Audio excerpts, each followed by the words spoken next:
Tole je po našem vedenju prvo in doslej najbrž edino krožišče za kolesarje oziroma, kot vidite, bolje rečeno motoriste v državi nasploh.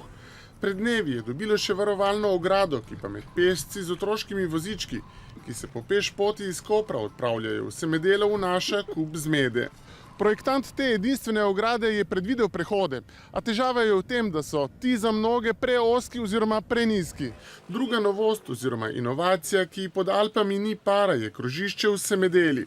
Na prvi pogled običajno, kot na desetine drugih, pa pogled od blizu razkriva, da trave ne bo potrebno ne kositi, ne zalivati.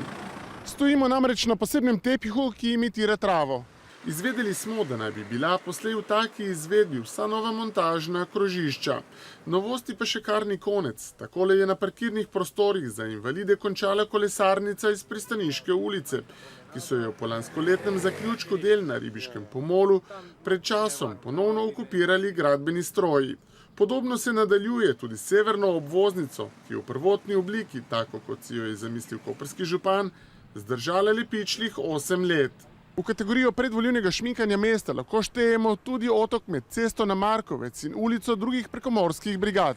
Čemu je oziroma bolje rečeno bo namenjena novost, ni natančno znano. Dejstvo pa je, da naj bi med občani veljalo prepričanje, da ti radi vidijo, da se v mestu dela. No, če se bodo investicije izvajale tako kakovostno, kot kaže stanje tegale manj kot leto dni starega tlaka pred dvorano Bonifika, dela še zagotovo dolgo ne bo zmanjkalo. In upamo seveda, da tudi denarja ne.